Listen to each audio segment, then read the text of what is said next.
What's up, you guys? Henry Gracie, Hito and Gracie, Zach Cunningham, San Fernandez here at Gracie University headquarters for the first C4 Gracie Bullyproof certification course. Congratulations, you guys, we made it. Yeah!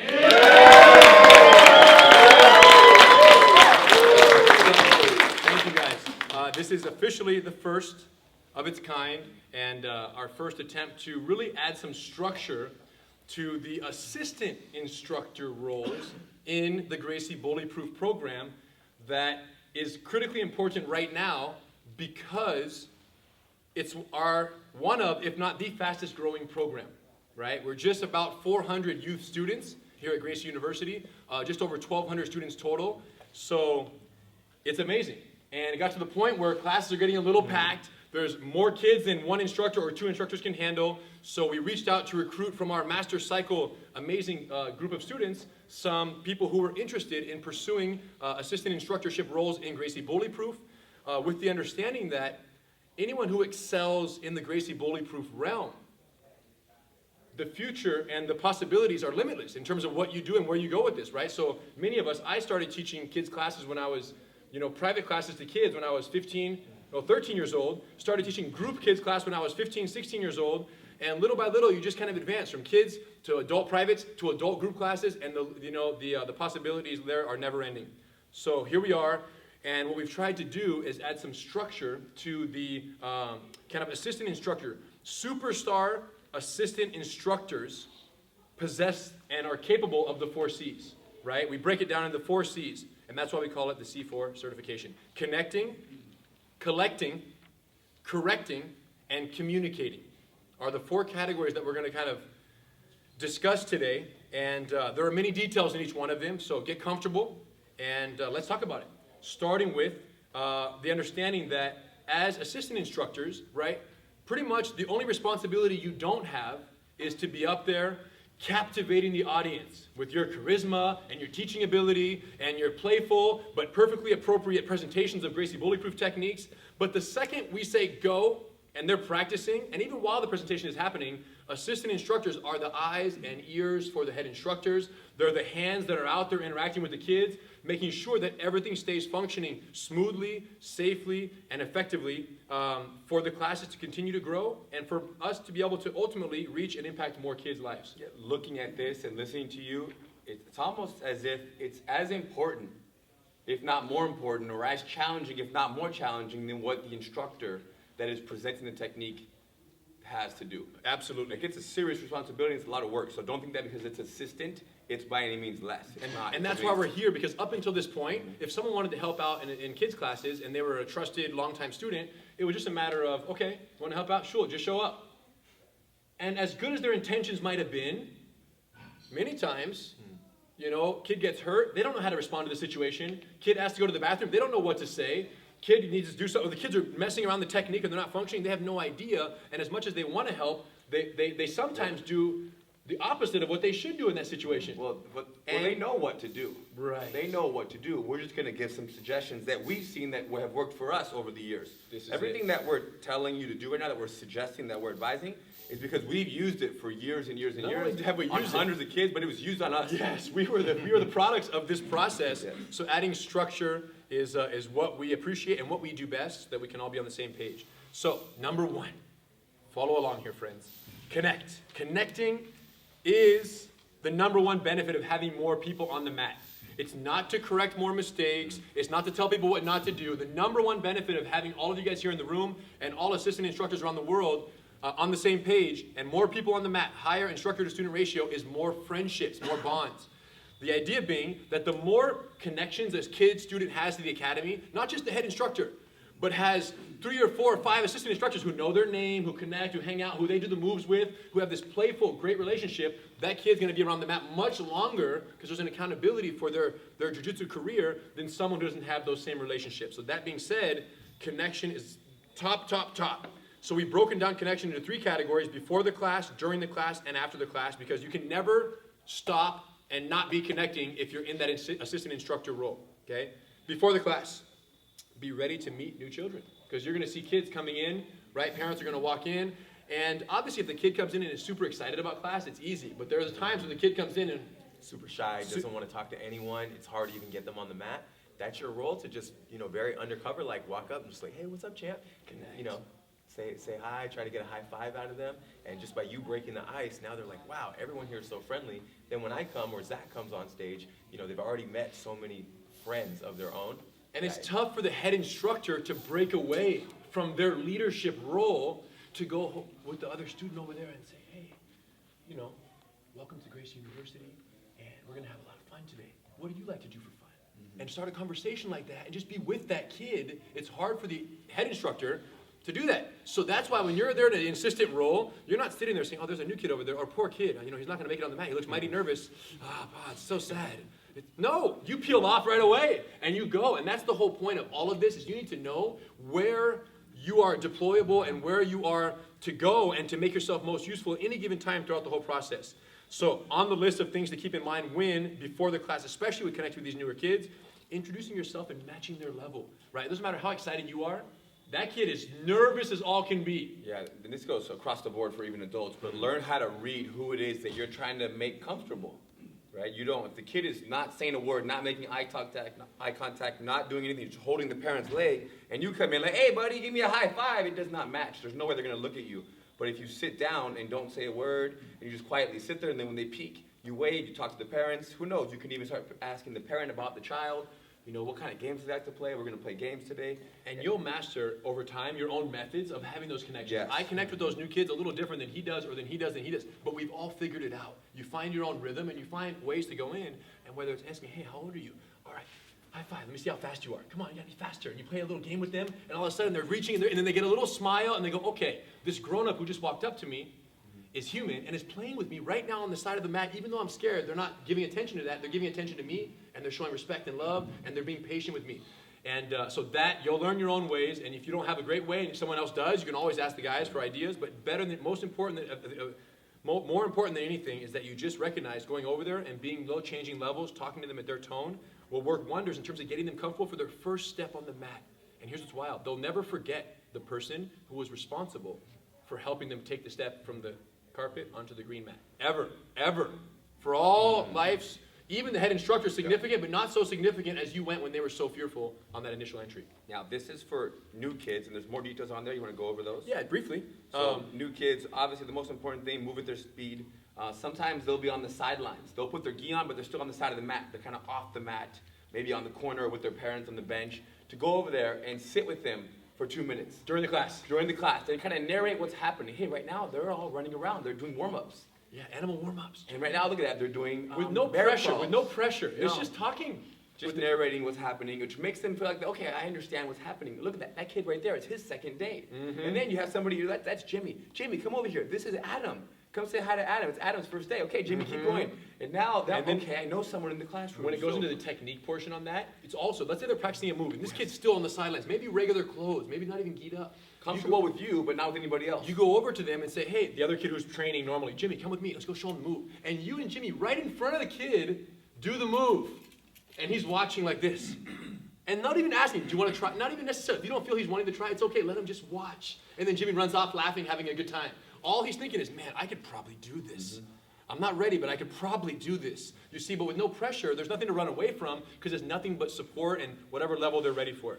Okay, so introducing a new child to some regular kids, asking kids about their day. So this goes into the conversation of someone who's very nervous and just, like you said, any conversation. What do you like to do for fun is a great one. And then you start giving some options. Hey, do you play video games? Or do you like Legos?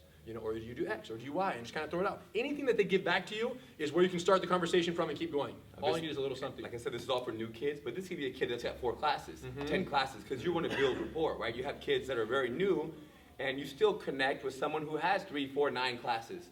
So you're connecting not only with brand new people. That's a great point anybody too. Anybody who's on the mat. The head instructors will usually find that new kid and do everything that you just said. But then on the next day, there's 4 more new kids, and it's hard for us to split our time and give them that same attention. Whereas that's your role now, is to become the best friend for the 3-class child, 4 and 5 and 6. Yes. We're gonna hit them and really make them fall in love with the person on their first day. But then that's where you guys really take over to keep that friendship and keep that building. If we can't always get back to that, that first day kid. Listen, the best assistant instructors have the most connections in the room at any given time. In terms of value, in terms of real value, like if they miss, it's significantly felt. It's because over the last 3 months, 6 months, 8 months, a year, Bobby accomplished this very quickly, like where she was just friends with all the kids. After a few months of helping in kids' classes, she just knew them all. They all knew her. She did the moves with all of them. She was gone. They all noticed. So the more connection. So this is before. It's on their 3rd class, on their 10th class. It's on all of them. Eventually, the goal is that every kid in the class is your best friend. That's what I told Zach when he was coming up as an instructor. I said, Zach, you're going to lead this class when all the kids want you to lead the class. Because you become such good friends with them as a non-leader, as the assistant, that finally, when you're their favorite person in the room, I can go like, click, and it won't matter to them because you're their best friend from the people's champ, so to speak, and you rose up now, and now you're leading the class. They want that for you, you want that, and they see nothing wrong with that. But if you went from assistant instructor who knew 3 kids' names, and all of a sudden you say, I should be teaching class one of these days. Henry, can I teach a kids' class? No, because they don't want you to lead them because you haven't done the work yet to connect with them. And these are all the tips on how to make that happen. Moving it, there's first, Zach, say hello and say some nice stuff because you're the champion here and you guys are the people's champ. Talk to us. No, I was waiting at a point once we hit daring. Okay, cool. Yeah. You hit during. Yeah. So say hello, move at their own speed. If they're not stepping on the mat, let them play on the sidelines. No pressure, but be there and let them know that there's an opening to the mat, but there's not a pull to the mat. There's not a force. It's never forced. So they can go on the mat in street clothes. Hey, what do you mean? They can do the move with you. Yeah, on the street side over there. clothes I on think the so. mat. Yeah, I think if you're like halfway through the class, they're over there and they're all eager and they're kind of watching, more excited, and you can say, hey, do you want to try the technique? And then they get on your back and they do crazy horse with you, and then you send them right back to their parents right there. That's a huge step for day one. It's got to be like the most gradual little pulls. They want to do it, and yes, that would be permitted. If they're sitting watching the whole class and you think, man, that kid would want to do the move. I've done the work with them already, and if I let them, they'll do it. By all means, go for it. Absolute value. Do not move them once or do the move with them once or twice, send them back to their parents. Yeah, do the move, send them back to their parents. It's okay. Explain the move while sitting with them. Ask them about themselves, relate to what they know. We talked about that as well. Okay, that's all before the class. And we're talking about primarily the kids who are brand new because those are the hardest ones. But what we're talking about before the class also, let's say there's no brand new kids. And before the class, everyone is, they're in there, they're sitting down, they're kind of getting organized, structuring before the class. And you're in there and you happen to be there 5-10 minutes early as you always should be. It's time for you to go and just talk to them. Say, okay, guys, I want to know each person's favorite superhero. Go, go, go, go, go, go. And they're all telling you, right? And you, cool, all right. Now I want to know each person's favorite color. Go anything. Or you can be more personal with it and just have a conversation with one person. But don't be there before class twiddling your thumbs until the head instructor shows up and starts the class. And the class begins when the kids show up and you guys are there. It's easy to feel sometimes like you can't hang out and talk to young children if you haven't for a long time, right? Because you're 47 years old, 42, you forgot what it was like to hang out with and have a conversation with a 9-year-old or a 7-year-old. Makes sense. So instead, you just stand by and you wait for the opportunity for you to interact with them in a Or for them to start with superior you. way. Yeah. Yeah, or them to ask you something or you to correct them in a technique. What we're saying is that you have to almost look at the child as an equal, right? Now, obviously, they don't have the same interests as you, but the same way you would ask another adult, hey, how are you doing? How was your day today? How was your weekend? Going? When you ask someone, an adult that, you can ask a child the same thing and be open to hearing 7-year-old responses and just smile at it. And don't, it's almost like people are afraid sometimes, like of a baby. Yeah. You know what I mean? Like you have a huge guy, and you see the little baby crying, he's like, ah, and he runs for help. You know what I mean? Yes. Let's let go of that right now and realize that this person is the same as you. You've just had a couple more years on this planet. Excellent. So now, as we transition into the actual class, connections are strong before class.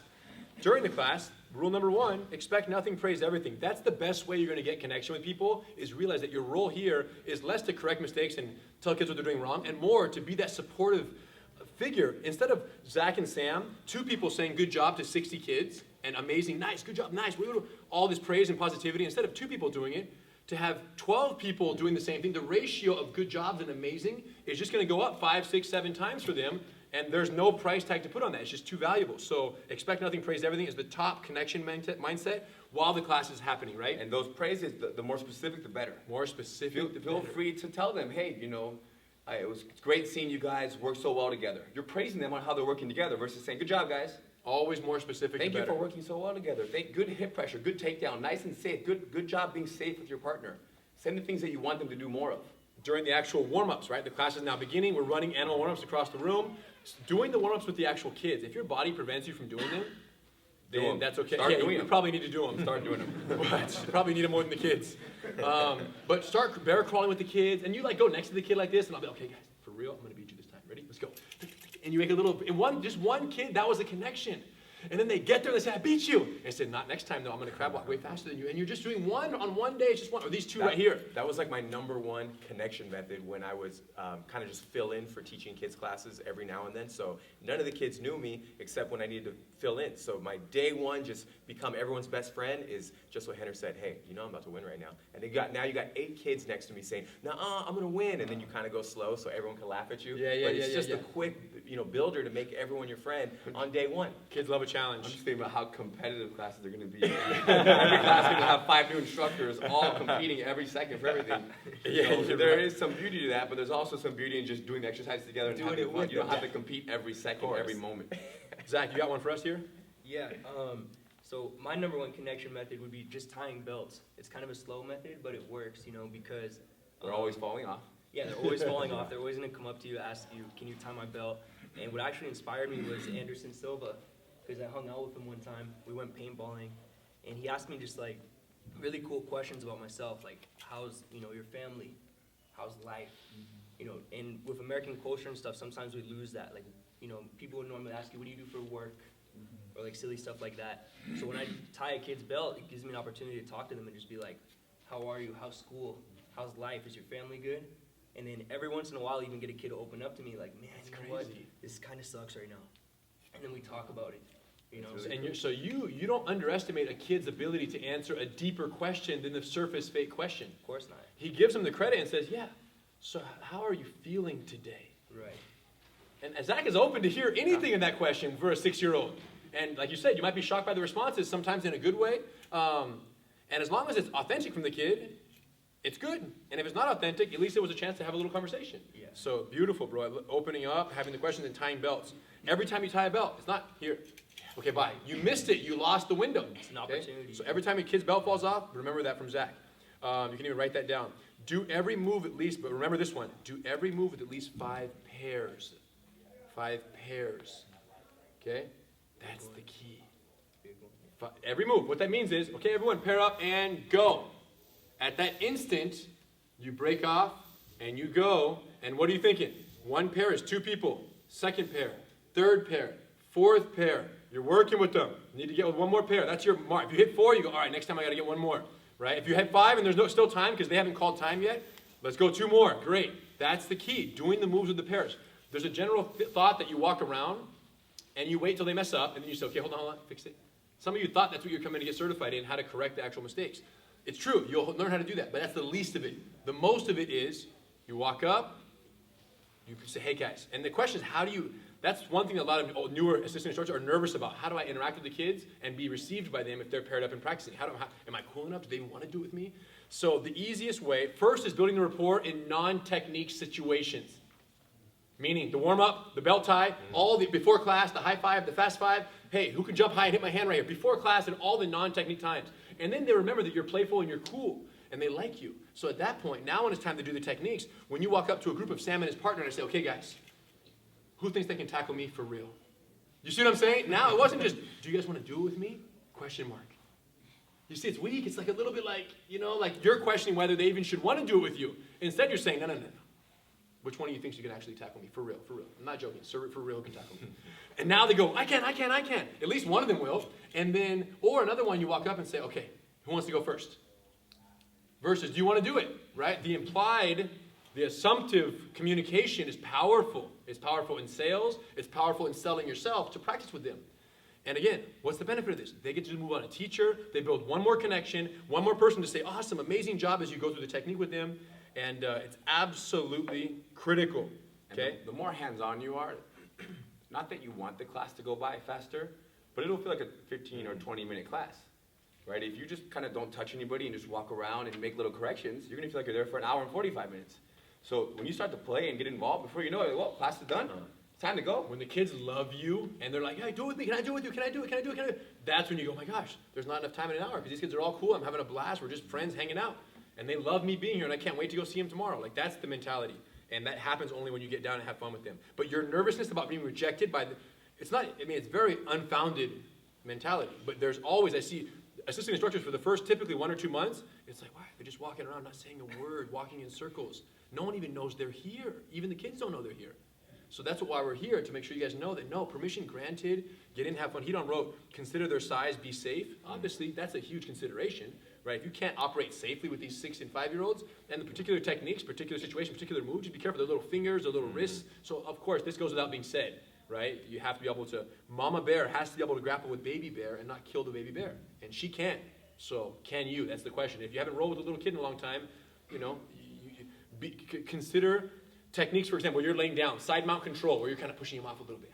It's safe for a bigger person than someone small, right? But if it's something else where you're crushing them with your body weight, maybe hesitate to, or maybe have them do it with each other and you watch, and then who knows, go with someone else, okay?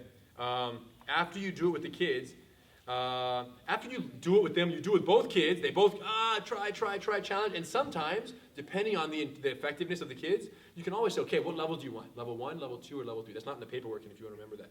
Level 1, level 2, or level 3? And they're going to go, level 5! No, too dangerous. Level 3 is the maximum. And they go, okay, level 3. And then they go to level 3. And if you have a huge, best rapport with the kid, level 3 means kind of crazy. You can make them lose. For example, if they're mounted on you and it's a mount control, and level 3 means intense push-off, like trying to throw them off, they're allowed to lose on level 3. And you'll see it in their presentations at times, where they call up a volunteer and they go intensity with them, and the kid gets thrown off in front of everybody. But they only did that with kids they have the rapport with, and they know they can throw this little kid or boy or girl off, and kid's not gonna run away crying to mom. You see? So if you have the relationship, you can go high level and challenge them in a way that they're gonna love you even more, because what's the best part about the video game? The chance of defeat. Imagine you remove all chance of defeat on a video game. Who plays them? Nobody. Everything is victory. For what? What are we doing here? There's no chance. You didn't even play if there wasn't a chance of defeat. So with you guys, if you can create that with your own connections with the people, level 1, level 2, level 3, critical. After you're done with them, saying, hey kids, now I want to watch you guys do it together. It's important that you don't do it too and walk away, because a lot of times they won't go back with each other. You have to reunite them before you step out so that they're functional while you depart. Critical. And also, we might get into it a little deeper on the list, but when you're about to do the move with some pairs, don't just go to the well-behaved kids, even though that's a great reward for them. Go find, Jimmy and Jason who are running off a little bit, and go, hey guys, who wants to try it on me, so that you can manage this room? And we don't just have the good kids doing moves, and then the other kids who are a little more energetic just running wild. That's your opportunity to go straight to them and go bring them back to earth and try the technique with them. And now the parents and everyone watching, it looks like such a more controlled environment. Yeah, and a controlled way of accomplishing a controlled environment. Yes. Right? Versus, hey, Jimmy, Johnny, get together, pair up. It's, hey guys, let's go. Who's go with me first? And you kind of realize they're just excited, and you pull them in with your positivity. They do with you, and then you connect them as you depart, and now they're functional without you. Okay, perfect. What else are we on here? What's next? On the end right here, just this idea of telling them to keep practicing, but not just saying, hey guys, keep practicing when I leave. But thank you for continuing to work together. Even though I'm going to go walk around, thanks for working together while I leave. Great focus. You guys are a really good group. That's another chance to praise. Not just the move, but the practice, the idea of even practicing functioning appropriately with their partner is praiseworthy in itself. And saying that, hey guys, you guys are a really good partnership. And I'm really proud of your focus today. Oh my gosh. And now next time, even with new partners, they're going to try to replicate. It's almost like a virus, right? They got the praise together. Then they go, and their next partners that they're with, they're seeking that same praise. The partnership praise. So they infect their partner with the idea of training, functioning collaboratively together. They want attention, whether it's for running off into the corner and banging their head into the wall 10 times, or for you telling them that they're doing great working together. You decide, what they get their attention for. Start with a smile and end with a smile and a high five. So every interaction comes in like, all right, guys, who's ready? Right? Like that. If you bring in with that energy, they're going to go, oh, this guy's awesome. I want to do with him. Like it's automatically inviting, especially with the rapport previously built. And then it ends with, blah, blah, blah, awesome, you guys can now practice and parallel and watch you guys do it one time. High fives, good job, boom, boom. It's so positive in, positive out, they can't wait till you come by again for the next technique. In fact, they might come chase you down to ask you to do it. Please do it with us, do it with us. Very common. Once you become one of the favorite assistant instructors, they're gonna chase you, and we'll teach you how to deal with that in a second. Because it does become problematic when you're that good, and every kid in the room wants to move with you, and you're the best assistant instructor or one of them, and they're like 15 kids swarm you after the teacher says practice. They don't even go with their partners anymore because they love you so much. It's a good problem, but we need to deal with it. After the class. So this is all during the class. Connections are off the charts. After the class, always remember, when you're a teacher, the connection doesn't end when the class ends. When they see you in the hallway, you're still a teacher to them. Versus you thinking, I'm off the clock, I'm chilling, I'm walking around, doing my thing. You see the kid, you know what I'm saying? Like you don't even reckon. No. You're a teacher in the room on the class. You're a teacher in the building when they're here. You're a teacher in the parking lot when they say, hey, teacher. Hey, what's up, Jimmy? It's all good. Like, there's always connection. So just remember that. It doesn't end after the class. Say hi and bye if you see them in the hallways outside of the building. Take a moment to tell them what a great job, even outside of the mat, when you're walking around off the mat, just to be able to say, hey, really good focus today. You know, anyone you see out there, it's a good idea to do. And the same goes for, if you had to tell the child a couple times the focus wasn't the best, you can say, hey, you know, we've had many amazing days of focus, but today I felt like you were a little tired. Yeah. And to say that in front of the parents is no problem. No I problem. look forward to seeing you back tomorrow or next week to see how things have changed. Yeah. Or let's say, you know, he didn't get to play dodgeball today because he was just, who knows, was just completely rambunctious. Then you can say, hey, man, we'll talk about more in the correction stage, but, you know, you can totally address that after the class as well and just be real and optimistic about it, but be real about it. Talking to the parents after the class is great, showing how they've improved their focus. Anything you tell the parent about the kid's progress is like literally worth 10 times telling the kids. So when you tell the parents, It's worth 10 times. how helpful their son was. Yes, what a great partner your son or daughter was to their partner today. How cooperative and focused they were. It's like, boom. Why is it worth 10 times more? It's like telling your mother-in-law how amazing your wife is. Yes. That's So the multiplied. mother-in-law, you know, it's... Well, there's one difference. The mother-in-law isn't paying the wife's tuition at our school. Okay? That's why here is, just kidding. But the mom's paying for it. So the mom, you know, but on top of other things to go there, it's just there. Because here's the thing. When the kid veers a little bit in the class, right, a little bit off topic, and is not that focused, the mom's going to be 10 times more aggressive on the child than we are going to be. We're going to teach you how to do it the right level.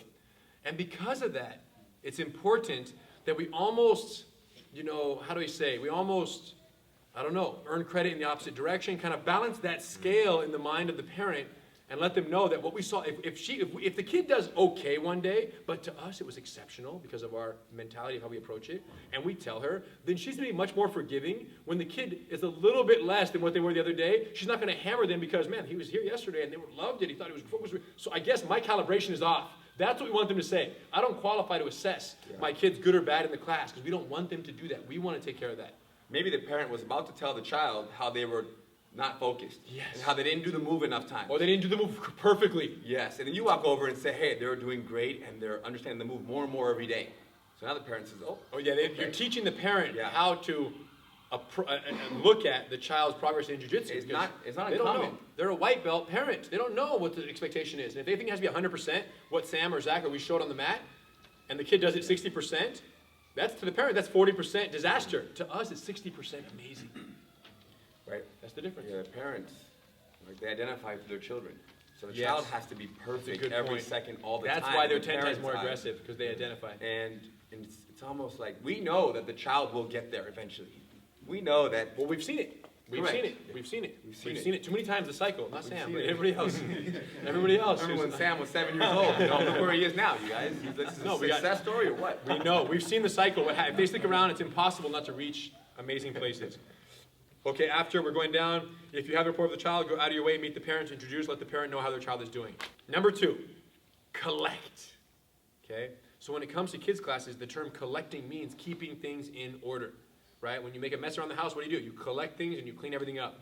To make the class function as smoothly as possible and to provide the greatest possible assistance, here are the things you should be focusing on before, during, and after the class when it comes to collection. Before the class. Kids' class doesn't start when you get there. It starts when the kids get there. So arriving 5 to 10 minutes early to every class. Okay, and if you're on time, show up on the dot, you're late to the kids' class. Don't forget that. Because there's madness before the kids' class. Parents bring their kids and now they're on the mat. And supervision during that portion is critical. Because the worst case scenario would be they're running around, no supervision, and someone gets hurt. Okay, so help be there beforehand. And managing the chaos, 5 minutes before class starts. 5 minutes before the class starts, it gets so packed, there's so many kids. If there's 3 kids and you're there 15 minutes early, letting them run around and just kind of, it's one thing. But the second the bulk of the population shows up around, 5, 7 minutes before the class, it starts to really fill up. You don't want this madness running around. The worst thing would be an accident at that time. No dodgeball kicking around, no craziness. At 5 minutes, for sure, everyone line up, sit down. As if class is starting. Even if you're not Zach or Sam, everyone line up and have a seat. And now you get to kill time with them for 5 minutes. Okay? Whatever you want to talk about, whatever questions you want to ask them, how their day was going, who's been on a cool vacation lately, anything you want. Casual, kid, talk. I feel like we're trying to bring the energy to a point where they can now be ready to begin class. Yeah, you gotta bring Even it though down. class will begin with them running again, That's true. right? Let's still get ready because we want to start the class in a formal way of, when the instructor arrives or whoever. And also, it doesn't have to be them lining up. You might be a lot of kids and you're just sitting there and you just say, guys, let's all have a seat. Boom. Everyone come sit right here, sit in the middle of the room. And then when the instructor walks in, okay, Sam is here, Zach is here, or even Zach will say, are you ready? And then Boom. let's all line up Good now. point. Any structure, any structure you want to create Calm where, down. where they're sitting down and there's no madness, no running around. 5 minutes before. During the class, keeping things in order. During warm-ups, making sure kids are behaving safely. Sometimes you're all running across the room and one kid decides it'll be funny to do a 45-degree run in front of everybody else. Tripping, hurting, crazy disaster. So obviously keeping an eye out for the safety as you're interacting. And if there's 7 assistant instructors, dispersing yourselves amongst the crowd so that within touching distance of every instructor every kid is an instructor. Right there, keeping an eye, making sure they're not being rude to their partner or nothing crazy, right? So that's the idea, making sure warm-ups are safe. And obviously now we're correcting them on how they're not being safe. Which we're going to do. Correct, but you want to mention these things back in here? Yes, in the right time, because they're all applied to course, all the times of yes. the class. During circle talk, making sure kids are not disrupting the talk, right? So we'll teach you how to do that as well. So sit within the circle of group. You're sitting with them, sometimes right behind the circle, sometimes directly in it, but sometimes kids want to sit next to you, so it's fine to be in part of the circle. Helping the head instructor organize a clean circle, and then sitting with them. And now the instructor is going to organize the talk based on the character development chapter, whatever the topic is. They're going to start asking questions and interacting, and you're sitting with the kids, and you are just making sure, like, hey, stretch your leg out, grab your toe, and you're kind of keeping them on the focus of the thing. Or if there's any questions over here, you make sure they're interacting there as well. So just being part of it and keeping it in order there. During technique presentations, making sure kids are not distracting their partners, right? We're going to talk about specific correction measures if they are violating these, but this is just in terms of what roles we have in terms of keeping things in order. This is a critical one. Because while the technique's being presented, the head instructor, we want to minimize the need for the head instructor to address any kids individually from the stage. Because what that means is now 60 kids are watching the instructor correct one kid instead of 59 kids being taught to, while an assistant instructor peels off immediately and sits down next to that one problematic kid and deals with them the way we're going to discuss. That's your goal. You got to be like snipers, right, waiting for a chance to go intervene in the crowd and be part of whatever situation is a little bit unmanaged, so that the head instructor does not have to even look in that direction. That's how good you got to be. It's probably the number one thing, right? Yeah, and even if you notice that maybe in the warm-ups there's already a group of kids that are the energy is kind of high, or during the circle talk, when it's time to do the moves, go sit next to them right in the beginning. In the circle Don't even talk, wait for already them, regulate. Don't even wait for them to get a chance to veer off too far. Go in the circle talk or along the wall when we're teaching the techniques. Go sit by them. Sometimes just having You'll know an who they assistant are. instructor right there, yeah, you'll know. But just having them sitting by them, now they're going to be on their best behavior. Instead of you having to go get them, you guys will know. During the actual practice of the techniques, making sure kids are paired up and functioning safely and productively. This is a critical role, right? So just making sure you're collecting the kids and making sure they're together, right? 2 kids are doing the move perfectly. That's one type of encounter and partnership. Sometimes you have one kid who's chasing another kid around the room, and we got to reel them in. One way Sam already talked about. There are other ways of doing that as well. But just in terms of your mentality, what are you looking for to be of greatest assistance? That's critical. And then throughout the class, just making sure kids are dialed in and behaving safely. Right? Safety is the number one concern. Even more than effectively and technically sound is safety. Anytime safety is a concern, we got to deal with it. After the class, just making sure that, kids tend to stay around and want to run laps on the mat. You can always, especially with the ones you have rapport with, as the class ends, just you can guide them off the mat to make space for the next class, which is typically master cycle or whatever it is, back-to-back or combatives. And then sometimes you have a kid after class, and you happen to see that a kid is lost, doesn't know where his parent is, and 6-year-old kid. You guys are all part of the instructor staff now, so at that point, you got to make sure to say, hey, that kid clearly he's just walking around the hallway by himself. Hey, where's your mom or dad? And be in that. And then say, do you need to use the phone to call someone or someone not here? Come talk to one of the other head instructors. Say, hey, their parent's not here yet. Where should they sit? Right here on the bench. Wait right here. When your mom comes here, she'll come get you. You stay right here. Don't leave this room. It's also important that we know about this child if it happens over and over, because there's been times where parents have dropped kids off half an hour before class, come back an hour after class. Repeatedly. And now, all of a sudden, they have a 2.5-hour window where they don't have to watch their children and the kid just in the building. So we don't want that. We want to call that parent and say, hey, The class is 1 hour. You know, even you dropping your kid off and leaving, we're not huge fans of. We prefer if you stayed around here Yes. because, especially when the kid is very young. But they want a babysitter for 2.5 hours, they go out and have a date night. So we want to talk to them about this. It's a violation of so the privilege. when you see this happening and the parent is like 10 minutes late, it's one thing. But if they're like 45 minutes and it's happened 3-4 times, And the repeat is the key. you have to talk to us about this. Well, even the first incident, if you don't know what to do, you're going to ask someone. You should always let these guys know anything, let them know. But even the first incident, let them know. The second or third time it happens, someone will call the Just parent. notice what's happening. That's what they're doing most Just likely. observe and then notify and communicate. Yeah. All right. So keep an eye on that. All right. So now, if connecting is on point and collecting and keeping things in order has any direct challenges, you have to correct, right? And correcting, it's the third on the list because we didn't want to put it as number one because many of you came in here thinking it was number one, but it's not. Number one is connect and loosely keeping the structure of the class together. Loosely, gently kind of corralling the kids and making sure they're on point is really the energy of the class. However, there comes times you absolutely have to intervene, and when you're going to correct, there's a right and a wrong way. And we want to make sure we're all on the same page in terms of the tone and the energy being used to communicate with these students when things are going not ideally. Starting with the technique, what's called the perfect adjustment, this is a strategy for when the technique is dysfunctional, okay? And what does that mean? It doesn't mean that the detail is off. If the detail or the thumb is here instead of here, it doesn't require you to go in and say, stop, stop, stop, let's go fix this. No, no, no, no, no. As long as they're literally mounting on each other, and you'll see it based on, if you're not sure what level of correction is appropriate, just watch a head instructor walk around the room for 30 seconds and see what they care to correct and what they permit as acceptable performance for today. Like, where's their gauge? Do they expect 25% effective, 50%, 60%, 70, 80, or 100? Where is the head instructor at? And wherever they're at, you shouldn't be higher than them. You should be at or slightly below what they're expecting of the children. And what we are expecting of the children teaches the parents what to expect the children. So it matters that we're on the same page. So probably one of the most valuable things you can do as an assistant is to mirror, shadow, I should say, the head instructor for a whole slice and just see how are they interacting. And you guys kind of give them the ropes there and kind of show them, like, here's what we do, and when you go correct and whatnot. When you do and when you don't. Now, when do you have to correct the technique?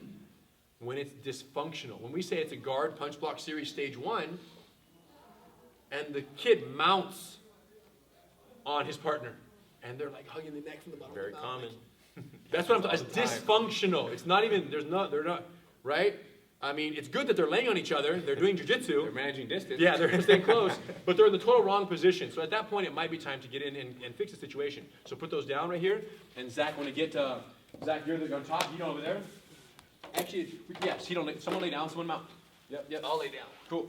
So right here, Zach mounts, and we're supposed to be doing a guard technique right here. Okay. And I walk up and I say, okay, freeze right there, champ. Looks great. Hold on. Freeze right here. Perfect. Come on. Perfect. Beautiful. Beautiful. And it's much easier with 7 Yeah, with the 10-year-old, with a 10-pound kid, that was pretty hard actually.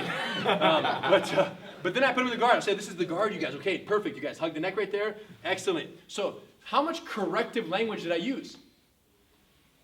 Zero. I didn't say, "Stop. What are you guys doing? This is not mount. It's supposed to be guard." Do you understand? So they don't go home with that in the category. Let's do a different example. What do you guys think? The trap and roll, and they're rolling the wrong way? Who knows? Yeah. What's another? Yeah, that one? Yeah. Yeah. Okay, great. So trap and roll. Grab, trapping the arm here. Just grab a hold of that arm and start rolling this way. Freeze right there. Looks great. Come this way. Excellent. Hips up. Excellent. Go, go, go, go. Perfect. Do you understand? I didn't let him go the wrong way. I didn't let him roll. I saw it. I said, no, hold on. Come back. Looks great. Go back. We're going this way. Awesome. So as much positive grabbing and using your hands to fix their bodies into the position of correct execution or position, and then praising them for the correction. It's called the perfect adjustment because you're grabbing, you're adjusting them, and then you're saying, perfect. Even though they didn't do it, you still say perfect. So they associate But that they position felt it. with perfect. They felt it, it's yours. I see. They Cool. felt it. They felt going to the right place. It So the eventually perfect will adjustment. land. So what's the moral of the personal adjustment story? Less corrective language, more touching, more positioning, and always leave with perfect and just make sure they're functional to the technique. And then realize, and now here's what's crazy. What percentage do you expect from the kids of execution perfection? Oh my gosh, like 25%, 30%. Okay. Just look like you're doing jujitsu a little bit, and I'm happy. And then because you're sticking around, the process is going to take over. And that turns you're into 40%, Exactly. 50%. So Sam has a different number for every tier of students. We're Same as not getting it combatives. on the first day. It's the same as combatives. When we walk around in Same as combatives master class, cycle. same as master cycle. When he don't walk by and says perfect, it's not perfect, you guys. You guys are mediocre at that point. No, I'm kidding. Andrew's like, all those perfects I got are, oh, I thought he meant them. Listen, you guys, we meant it with you guys, but not the other students. So it's the same as everyone, you guys. We have no students are created equally, and no expectation is the same for any student. Everything is unique. So as a result of that, when I walk in, it's the kid's first class, no stripes, and he's nervous to be there, and he's doing the move, everything is perfect. But if he's white yellow belt with 2 stripes, and he's doing this certain technique, I can go in and say, okay, now remember, this arm can go over the top so you have a little more control.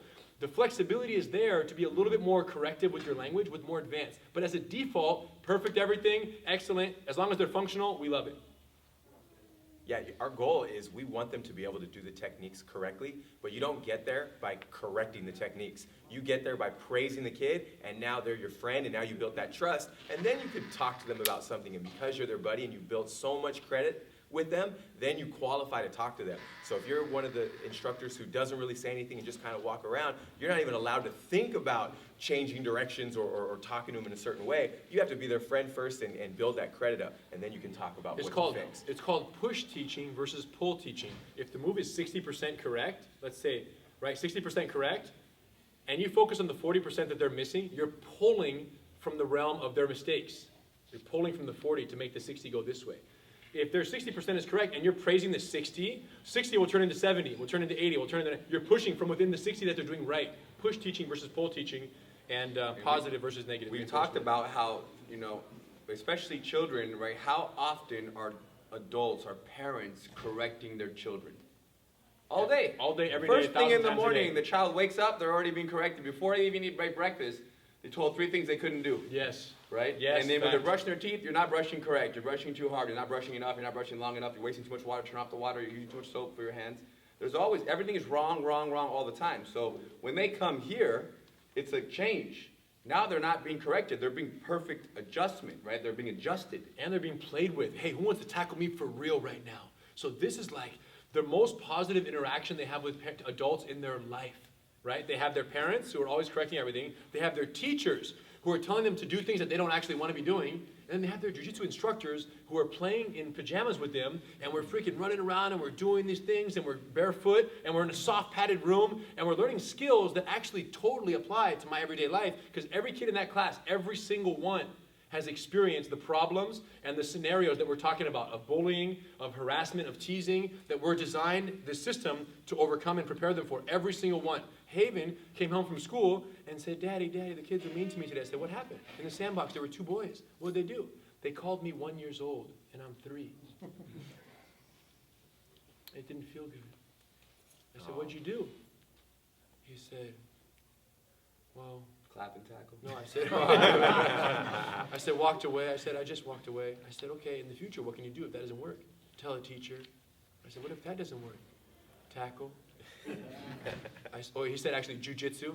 He said, but there's a problem, because if we do it in the sandbox, we'll get dirty. I said, you're right. He says, well, then we should do it on the bike path.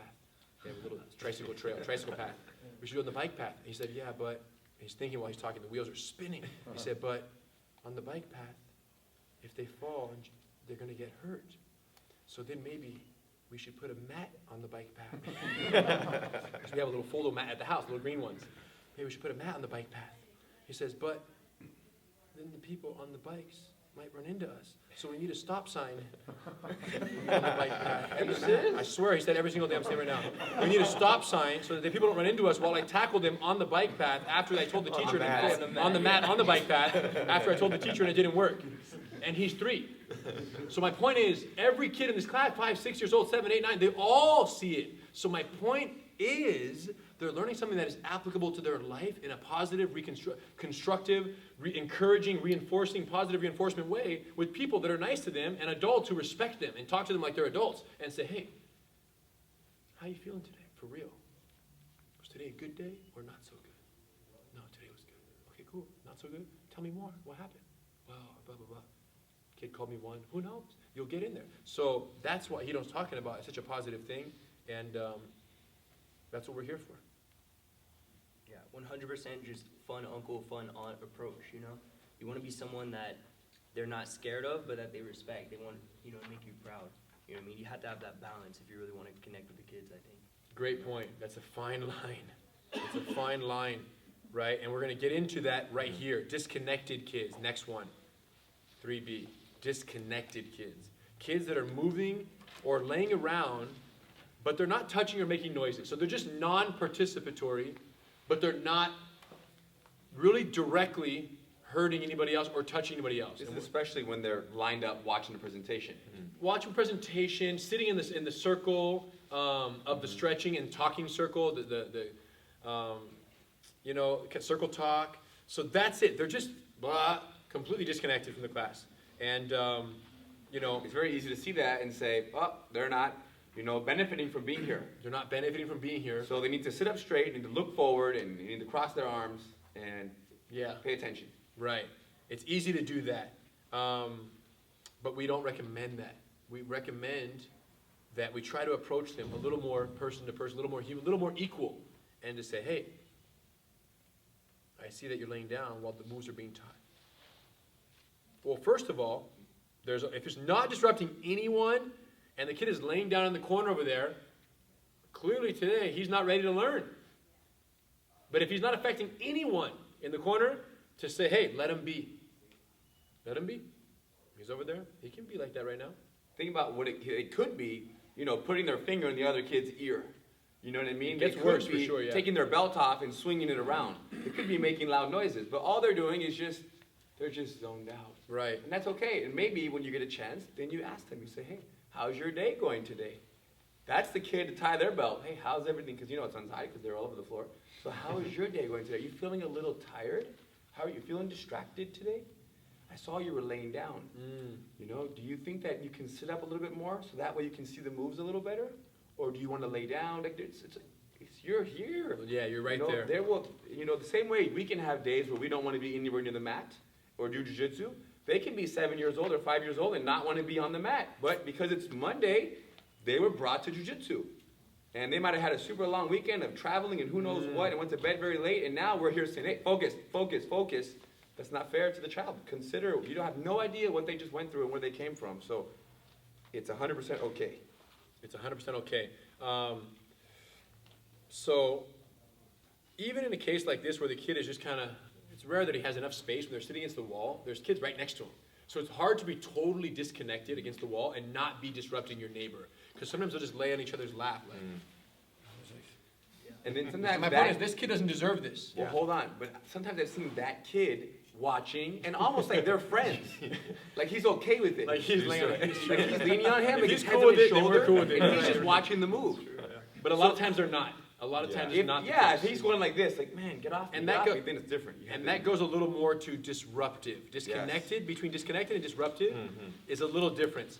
And there might be a disconnected kid that you decide to go, I'm going to go help out. I'm going to go sit next to this kid. If you see anything out of the ordinary, I'm going to go there and just be next to them, right? Yeah. And it's better to be next to them than not be next to them because you're going to sit somewhere anyways, might as well sit with that kid. Remember that kids sometimes, they already know the technique. They've been to class 37 times.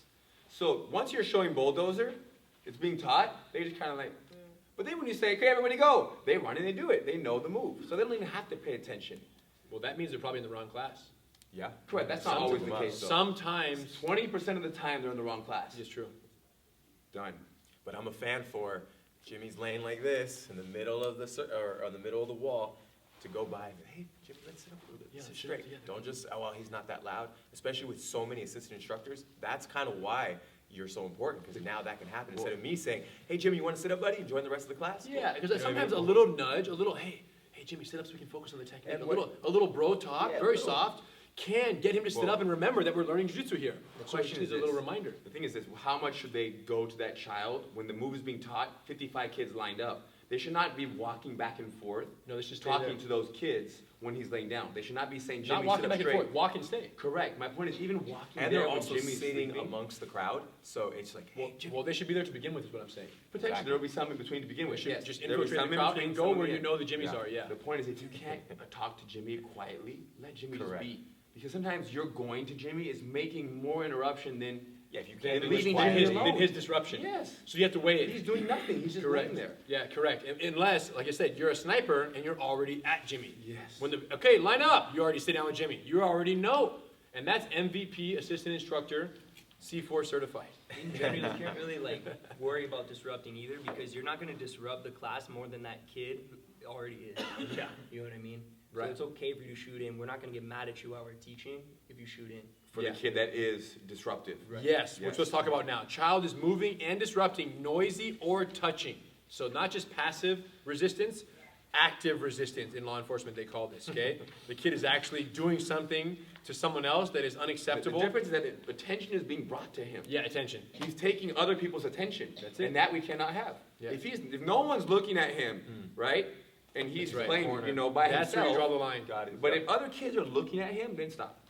But if no one is looking at him and you know with a slight nudge of a peaceful conversation, they would focus, then you want to be there for that kid. That's how you want to help him grow in jiu-jitsu. Because at the end of the day, when he doesn't watch the presentation, the bigger concern is now he's dysfunctional with his partner many times because he didn't see what we're even doing. So now they can't pair up and be functional. So you're actually helping his partner by getting that kid to sit up in a cooperative, very friendly discussion. Okay, so now, disruptive. Eye contact and example posture, no touch, no words. Do it, signify to me.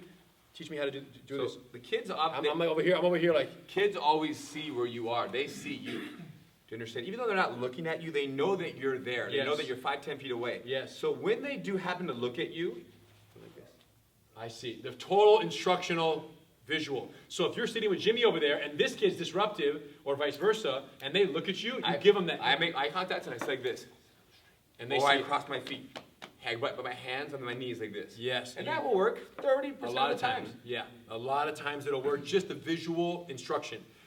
Next one. Sit beside them and touch their knee with the display. So if I'm tripping over here doing whatever, he don't show me. No words. No corrective language. Just an example for the kid to follow. Third one. Sit beside them and a whisper. Tripping over here. Like, And he's hitting. Hey, please do me a favor and stop bumping into Bobby right there, okay? All right, cool. Let Bobby have his own space. nothing. Hey, what's wrong with you? It's just simple a request, a respectful, polite request for him not to do that, right? Next one. Or it looks like you're not ready to focus. Okay, so if none of these work, Keeps going. it keeps going. It escalates beyond. This is level 4 force here. So looks like you're not ready to focus or participate in class. You can wait over there with your parents. You guys, this is the most important one here. This is the hugest one. This is critical. This is like, boom, ejected from the game. But in a peaceful, loving tone. And it doesn't have to be right away. No, right? no. You see that he did it again? Let them all pair up. They all pair up. Stay right here for a moment. And talk to him, yeah. Hey, I saw that you weren't listening to me. I was asking you to give him some space. Yes. And you just kept touching him. That's telling me that you can't be in class because he now can't focus. It looks like you want to go sit with your parents and watch class from the seats over there. Is that what you want? No, you don't want that. I know, I don't want that either. I love when you're in class. I'd love for you to stay here because you're so cool. I like your energy and your presence. But right now you're distracting other children. What do you want to do? Should you want to try again? Do you want another try? Okay, we'll give you one more try. Okay. And then go practice the move. He goes to practice, comes back. And well, let's say the kid didn't want to go. It doesn't even have to be like this big reprimand. You kind of go to the parent and go, hey, you know what? I think Jimmy, he just has a little too much energy today, and we agreed he should just kind of watch the class for today.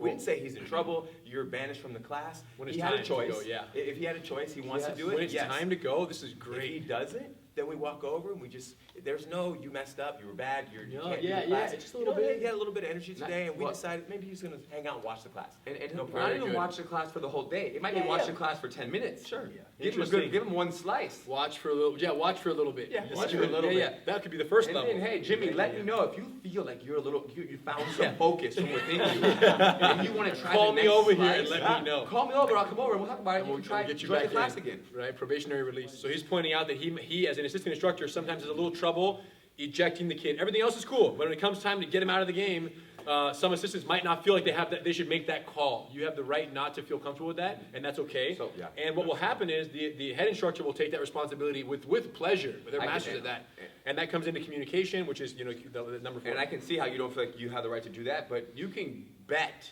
that the parents are seeing that child go through all these steps. Yeah, they know. The parent can't The believe. parent lives with that child. Right? The parent can't believe that child is still on the mat. They're like, please, you're going to get expelled from this school. And not all they're once. thinking is like, how is my child still allowed to be here? Yes. You know, they So come for- to you yeah. sometimes and they're like, Zach, thank you so much. You're being so patient with my child. Right? Because the child should be out a long time ago. So when you come to the child, you think that the parent's going to be like, oh, you know, almost not accept your removal of their child from class. But that will never happen. Yeah, not once unless has a parent like got mad at me. I Never. had that conversation. And my favorite one is like, they have a little too much energy today, and they're like, yeah, they're bad, huh? Like they already know. They make it worse And than it they make is. it worse. I'm like, no, he's No, fine. just He's a miscommunication. Yeah, just, Yeah, they're just just give him chilling. 5 Maybe minutes. should rest a little bit. just a 5-minute No break. problem. Just take a little break and watch for a few minutes, and then see if you feel like coming back in. You know, It's not a timeout. It's so just a chill. break. It's No, so a chill. break. Anyways, the point is, in the beginning, be uncomfortable with it. It's okay. Watch it happen, Yeah. and then eventually you're gonna say, "Man, I can go talk to them. I've been here for 3-4 months doing this, and I feel totally." You know where the calibration is, and you won't hesitate. And- So until then, it's okay to be a little gun shy. And are we moving on now? Yes, we're moving on to disruptive kids. Whenever you're ready to focus, you can come back and play. Pro tip: connecting before class will make all these correction methods 10 times easier. You guys, if you know the kid separate from technique and separate from expecting perfect sitting up, if you know them separate from that, when you come over to them and say, "Hey, Chris, come on, let's focus." Whole different world. Let's. There's a let's because there's a relationship outside of you correcting them in that moment. Take it or leave it. Yeah, and we have to be. What was the last one? Follow up after class. How Got you it. might talk to them. Yeah, so after class, say, hey, today was a little tough, right? Today was tough. I noticed you just kept sliding onto your back and putting your arms on your partners. And It was a bummer you couldn't play dodgeball with us today. do you guys ever do that? I do. Do you ever tell kids no dodgeball for you? Yeah. Sometimes. It's a nuke though, you know what I mean? It's a Like, nuke. That's like, It's a It's lot. the that's like one. the And I high power had to weapon have right kids. It's the last Not one. It's like participating in the official warfare. So, Yeah. so I saw that you were sliding in a little recap. And I know that I've seen you more focused before. So, you know, Little if next recap. time, let's try it. I want a little more focus next time. At least if you're not going to focus, don't touch your partner, okay? Deal? Deal. Boom. And after class, talking like that in a very humane and respectful way will already build the expectation of, hey, remember that talk we had? Let's do it today. I think you can do. I think today you're going to be all right, champ. Let's do it. Just so Very friendly, optimistic you and hopeful. Yeah. And be ready that some children, they just can't be in group class. Yes. They can't. They need privates. There's just no way. Yes. There's no way. They just can't stop putting their finger in people's ears. Yes. And that needs to be communicated. to the Yes. instructors. And this, I might get to that point, and then our head instructors can communicate that we need to find a private instruction opportunity for this child. Done. Cool. All right. D. Dangerous child. This is child is physically harming another child. And sometimes it's deliberate like aggression, which absolutely needs to be brought up the ladder to the head instructor. Sometimes it's just overly aggressive interaction with a child who's not willing or wanting that level of aggression in the behavior. Even practicing the technique more aggressively than it should be practiced can be dangerous for a child. So, recognizing that. And regardless of whether deliberate or not, inserting yourself immediately, if you even think it might be dangerous based on symptoms or just your observation of it, inserting yourself immediately and tending to the, we'll call it the victim just for the sake of, easy communication, but the kid who's being attacked or violated or, hurt, tending to that kid entirely first. 100% energy on that child. Why? It comes back to not giving attention to the child that is being very rough. Let's say one kid pushes the other kid, runs by and just pushes him on the ground. I don't correct, hey, don't push him. No. Ignore the person who did the pushing. And I just sit down and say, man, he just pushed you onto the ground. You feeling okay? How do you feel right now? Tune in with the child. Obviously, if they're crying, you don't have to ask how they're feeling because they're crying. But let them be on the ground and say, he pushed you. I don't like that he pushed you. You didn't get hurt, but it could have hurt you. Not only that, but this is a safe environment. We shouldn't be pushing each other. We're all on the same team. You good? So once that child is good and they're okay, yeah, I'm good. Then we can sit up and I can say, do you want to talk to him? Maybe even give them the opportunity. You tell them that you don't like him pushing you. Because now you're giving this child a moment to versus me saying, hey, don't push him. Please go over there and let him know You wanna tell him what you that feel you about don't that, want yeah. him pushing you. And that's uncomfortable, Powerful. that hurt you. Powerful. And now he says, I don't like when you're pushing me. And now this kid gets, there's double stings because that's his friend. He's trying to have fun and be funny. That's his friend saying that. So he's like, plus I'm over there, I guess as a moderator and seeing all of it. And who knows who else saw it. So Beautiful interaction that you create there and giving almost a moment of power for him to be able to have a voice even in a moment of pain. And we're reminding him that the next time I'm not there and his friend or anybody pushes him, it's just training him. Hey, don't push me. Don't do that to me. Right. You went too hard on my arm. You did the arm bar a little too hard. It hurt my elbow. Don't lift your hips up that high. Now they defend themselves verbally.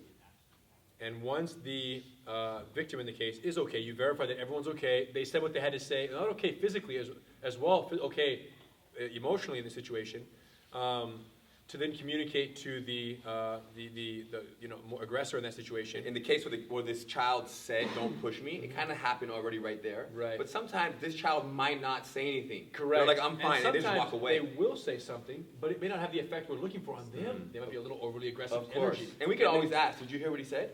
Yes. You can be there. Did you hear what he You said? can be the kind of the mediator there. What did he say? He said, "Don't push me." You know what I mean? So now Make sure we can it make sure lands. that he heard. And then to say, hey, when you hurt other people, it tells us that you can't interact safely and you can't be part of the class if that's the case. And we can say, "I know that you were playing. You were trying to have fun and you're playing around. But that type of playing is not going to fly in here."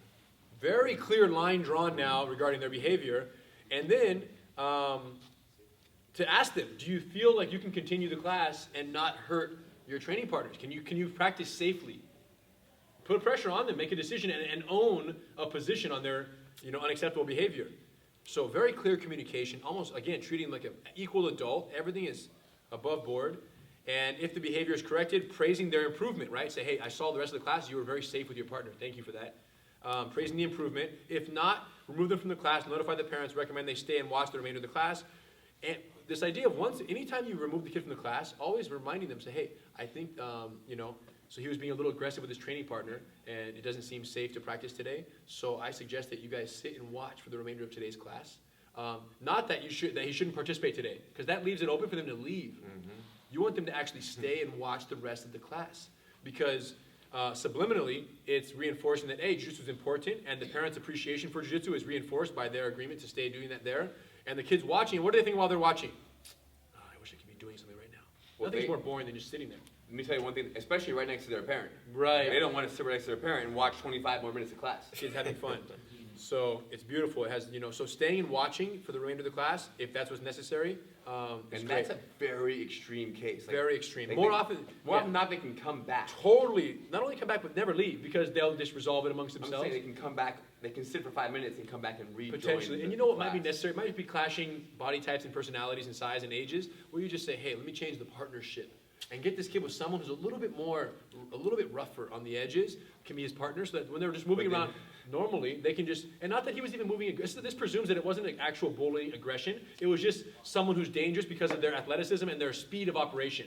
Then you gotta just put with someone who's just a little more resilient. It's kind of like just sparring, right? Someone can be dangerous in sparring, jiu-jitsu, master cycle, who's not an aggressive person. They're just moving at a pace that is just different, but they don't have bad intentions. They should go spar with someone who they can crack skulls with, and they'll be healthy with each other. Hold on, to crack skulls?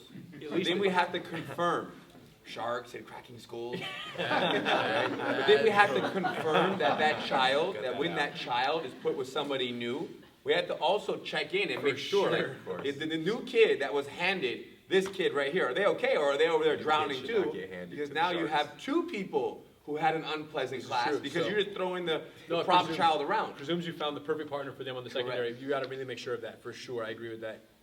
Absolutely 100% agree. All right, dangerous children, there's the intervention. So what's the moral of this whole story? You have to be looking around for these situations. When they're lined up, you're like, you're watching the technique and the teacher teach the move, 20%. 80%, you're observing the room and making sure they're watching the teacher. It's like the security guards at That's an the NBA job. basketball game. Which way are they facing? Back to the court. Not the game, the crowd. They're good security guards who are not looking at the game like, hey, what's our score? No, you're right here. Boom. Where's the bottle? Got you right there. You saw it. Because you got to be looking that way, you guys. Stand your post.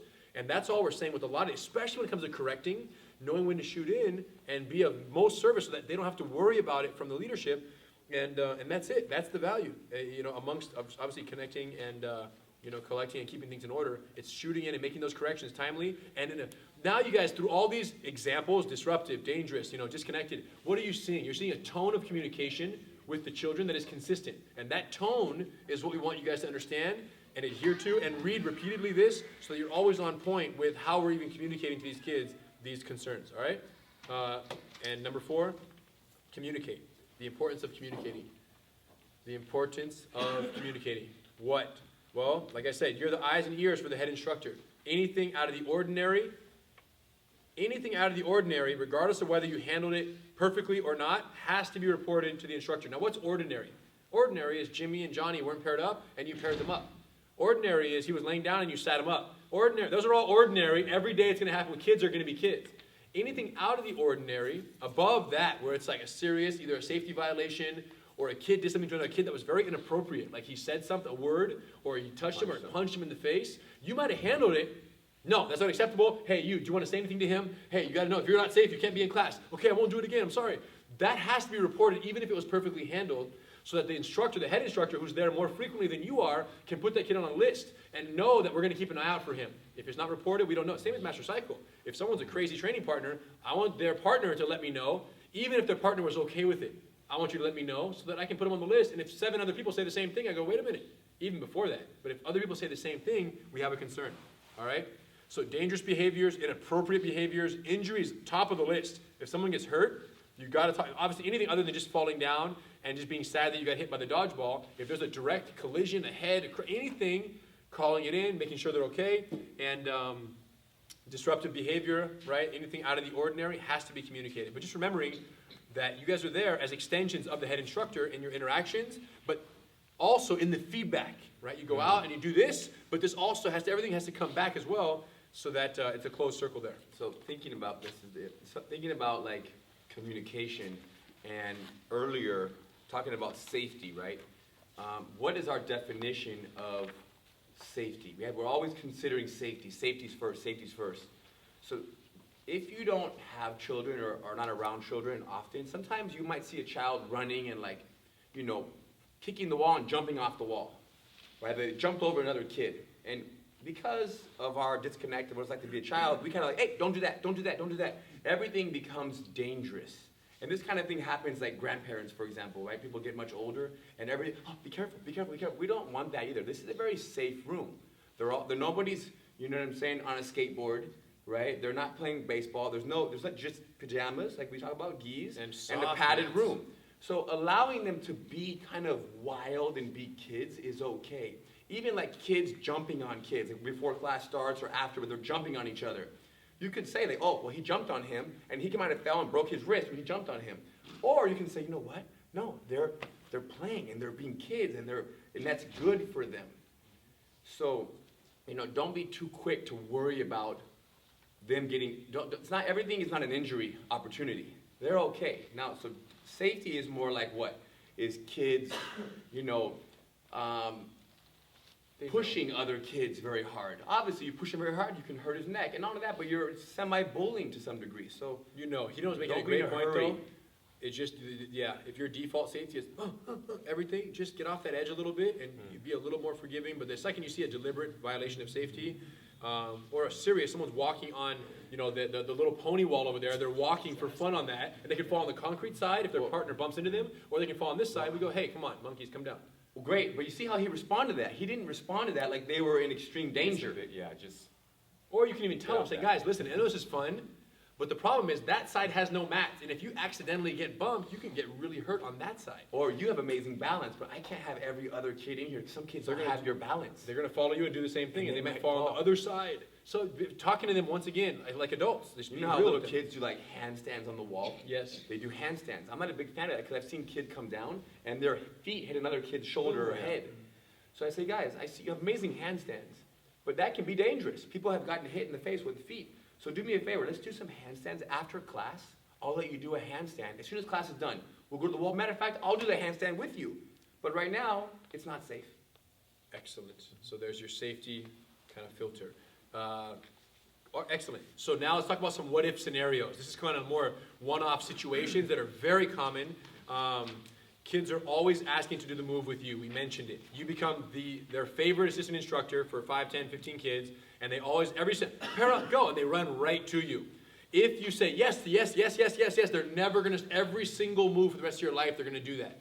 And again, you got there because you did a good job connecting. They like you, so they're coming to train with you and be that more connection and positive praise. However, it gets overwhelming. So, what we like to say in that situation, hey, listen, okay, I'm working my way around, and I'm working with the kids who are paired up and practicing with their partners. Oh my gosh, right away they're going to go, hurry up and get with 5, 4, get with your partners. They run away, they start practicing, and you go to them. That's the policy. I'll come to you is a simple solution to that one. Can I get some water, right? And we've gone back and forth in terms of the theory during this because it has been abused by kids over time. But generally speaking, if they're practicing technique and it's during the course of class and they want to run and get a sip of water during the drilling, we're typically okay with it, or drinking fountains. If they ask again 3 minutes later, every single slice they want to run and get water is being abused, right? And now they're spending more time running than they are doing, and now their partner can't practice because the kid's always gone. It just becomes a routine to run to the water fountain because it's fun. And these kids, you'd be surprised, they'll go ask another instructor. Keep an eye on them. So know the culprits, okay? This is the most important one, during the technique demonstrations, while it's being taught, we don't want anybody running up and running across the demonstration to go get water. Very disruptive and distracting, and it throws off the whole rhythm. So the general policy, and it's up to the head instructors to communicate this, but it's up to you guys to enforce it. The general policy is, can I get some water? If it's during can I get some water right now? The answer is yes, after the presentation is over. Mm-hmm. You feel me? That's a good way to kind of yes, but. You guys, the thing is this, the child going to get water by themselves is like an empowering moment, right? The fact that they can go by themselves down the hall on their own, 6 years old, and drink water and come back, they were by themselves. Nobody was watching them. So it's actually good for them and their development. It's cool. You could have 1 minute by yourself, no supervision. We're trusting them to go and get water. So we don't want to say no ever. If my child was in class and they asked, I'm thirsty, I want water, and the instructor said no, yes, I'd be like, you're done. After the presentation. Then that makes sense. I'm okay with that. But if you say, no, I can't get water today. Got it, dehydration. You can only get water after dodgeball. Okay, well. We've used that before. After dodgeball, you can get water. But my point is, today I have children. If you tell my daughter no water, our policy used to be, get water before class, get water after class. Yeah. Used to, because there was so many kids leaving. But if we can keep it, kind of on a... yes, after the presentation. Correct, but just make sure that the same kids are not violating and doing it 20 times in a class, or even more than once, to be honest. It's, I think as long as we keep an eye on that, it's okay. Now, what do you say if a kid doesn't even ask to get water, we're just teaching, and he just gets up and starts to walk to go get water? You should not leave the mat, No, if he gets up and he's 70% off, he's gone. Well, my point is, as a What if he's policy, we should tell the kid, say, No, hey, I know, I saw that you want to go get water. You can't leave the mat without talking to one of the teachers, so please. I saw that you were thirsty, and I'm glad you went and quenched your thirst. But next time, do me a favor, and don't do that while we're teaching. I don't want to disrupt class. Not teaching. Yeah, also, but I'm saying even in the middle of class. Don't do that while I'm teaching the move in the presentation. Yeah. Oh, or even while I need to know where you are. Yes. Correct. I don't want you walking off the mat without me knowing. For all I know, you're walking out the front door. Yes. 100%. Yes. Excellent. Can I go to the bathroom during the class? Yes. During the teaching portion, can it wait until we partner up? If they have an emergency, run, right? Save the gi. But if not, can we wait until we partner up? If they say yes, they say, okay, we'll just wait till they're almost done right here with the presentation. Okay? Can I speak to the parents or guardian? 100% yes, anytime. There have been times where kids were by assistant instructors who had good intentions but didn't know better. A little injury, a little bump. Oh, I want to go talk to my mama. No, let me see. I think you're okay. Bad idea. Because they are okay. But then again, they're not okay because they're 6 years old. Well, it's crazy. And we don't know what it's like to be 6. You forgot to be 6 and to feel what they felt, whether it was from an injury or from some kind of, how they were pinned down, they couldn't escape. Their partner wouldn't get off them. Crocodile control, crying now, yeah. 7 seconds, get off me, wouldn't let go of them for 7 extra seconds. Now they're upset when we I want to go see my mom. No, you're okay. So, listen, Mama Bear is not going to like that very much. So we found out that the hard way. And, the answer is yes, 100% of the time. And it never wasn't. The policy was never say no. There was never a policy. But now there is one, and it's you absolutely want them. If you're not sure, if the kid's hurt, injured, anything happened, absolutely let's go see the parent. Let's go talk to your parent. Let them know what happened. And if they want to sit out and rest with their parent for a little while until they feel better, they can come back in. If not, you can watch the rest of the class. Whatever you want, we're here for you. And all of these, right? Can I go see my mom, water, bathroom, this, all these reasons to leave the mat. Mm-hmm. When you look at the child, some children, they're always practicing the move. they're very respectful, they're always paying attention, they're quiet. They can do whatever they want. They want water twice, great. Some kids, they just never pair up with their partner. They always walk off to the corner.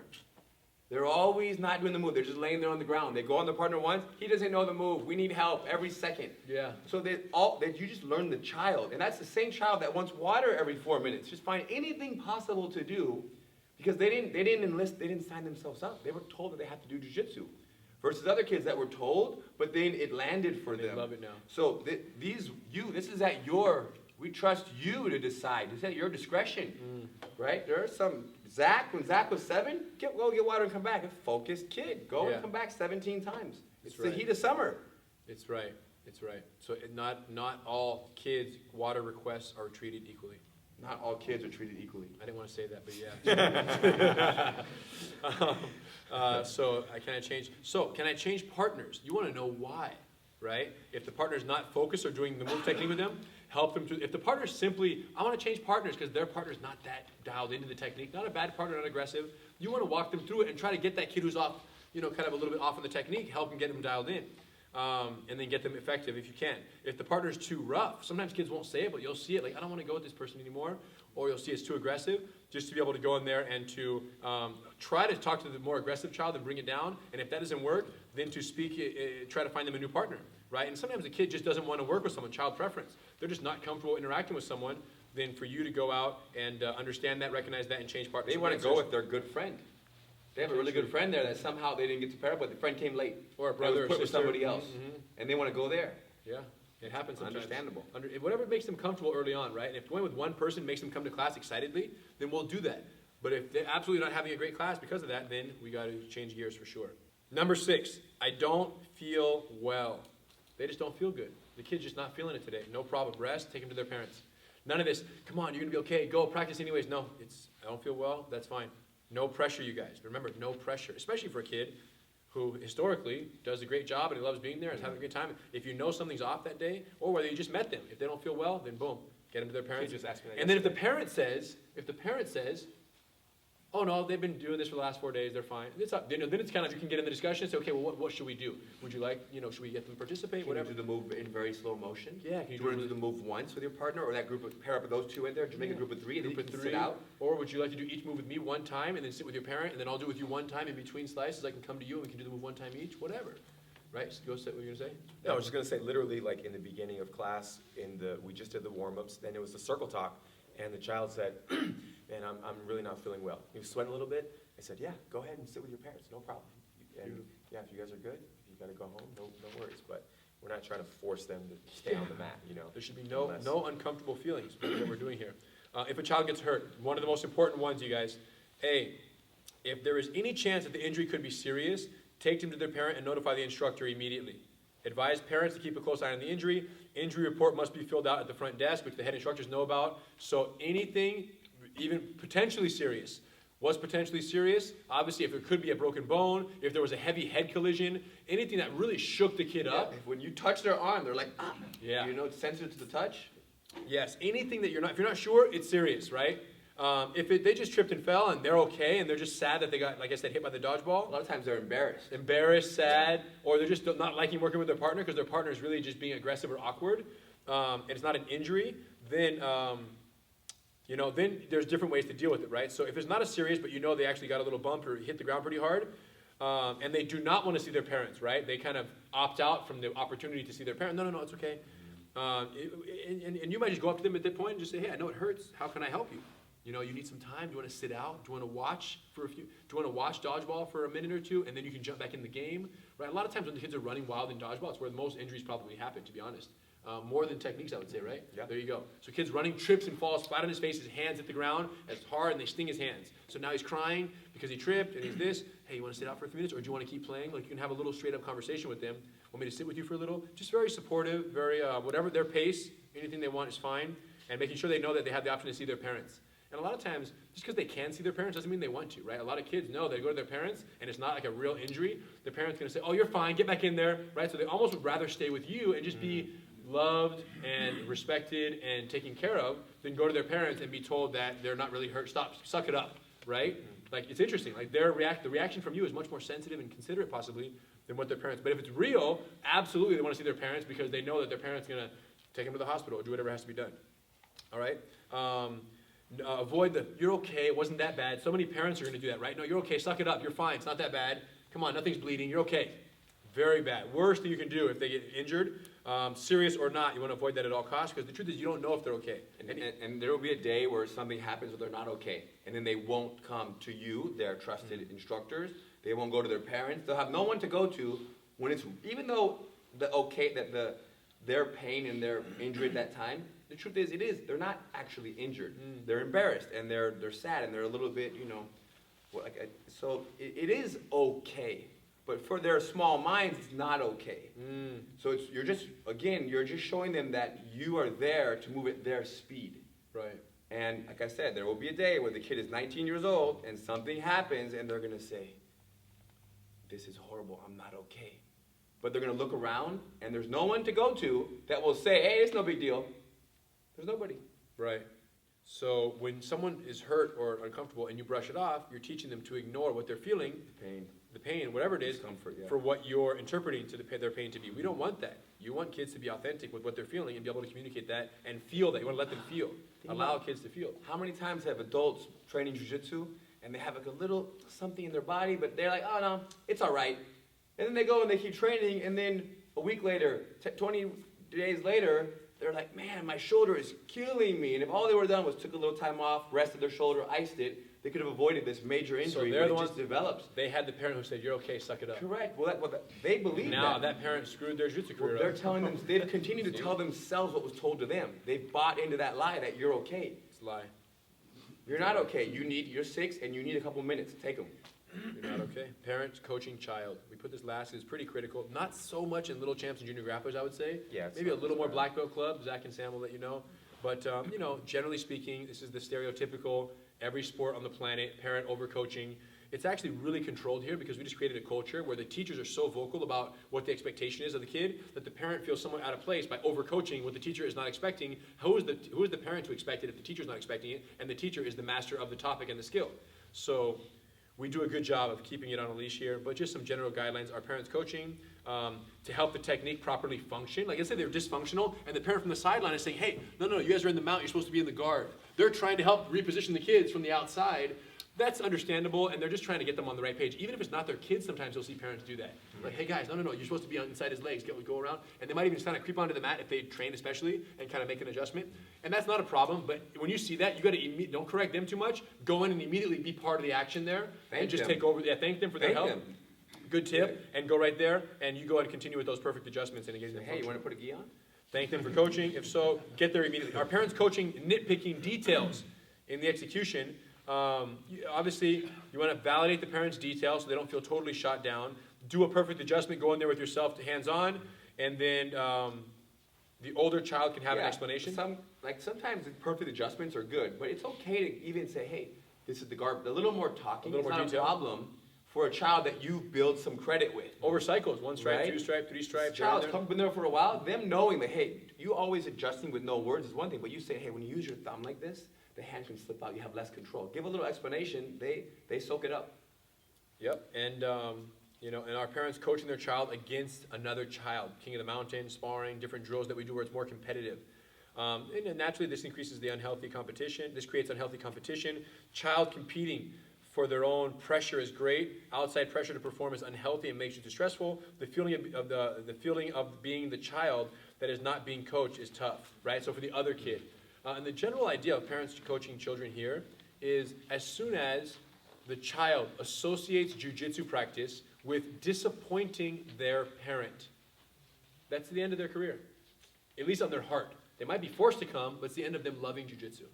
And that's why it's so many times, actually that's not why, that's why so many times I quit, I was going to say, but it's never that I was failing to meet expectations of my uncles or my dad. It was actually, I thought they had expectations because I knew the family that I was in. So I failed to meet the expectations that I thought my parents and my uncles had of me. But being in the Gracie family, someone who's not in the Gracie family doesn't have those legacy concerns where you're part of this freaking monstrous family. So them, all the expectation that's put on them is the expectation their parent puts on them. So if we can restrict that to a minimum, and sometimes it requires you going aside and having a talk with the parent, what would you say to them? if they're overcoaching, whether on nitpicking details or even sparring or whatever? I sit down in the middle of the parents and I'll say, you guys, I see that you guys really like having your kids here doing jiu-jitsu. That's why they're here, obviously, and you want them to do the techniques perfectly, and you're correcting them here and there. You guys are correcting and coaching them from the side. And I would ask you to not say a word to your child throughout the whole class, except for thumbs up and smile. And I love watching you do jiu-jitsu. When they come to get water from you, say, I'm having so much fun watching you, and send them off. There's nothing to say. Let me talk to your children. You do nothing else. You don't talk to them. You don't even say good job at the end of class to them. You just say, it's I so had so much fun fun watching you. Because when you're saying good job, they met your expectations. As if that's what they were there for. But they're not. The question is, did you have fun? Yes. Did you have fun? No. Oh, why not? Oh, I was a little tired. Oh, it's okay. Well, maybe next time you won't be tired. And maybe if you ever feel tired and you want to do a little less, I'm sure you can practice at a less intensity. You can ask instructors. So the conversation is a function of the child's experience, not a function of the parent's expectation. That's the key. So, did you have fun? Yeah. If no, why not? Oh, wow. Interesting. We can talk to the teacher next time and see if we can dial that in and get a different partner or whatever. You know what I'm saying? Like, it's all about them and let them be their thing.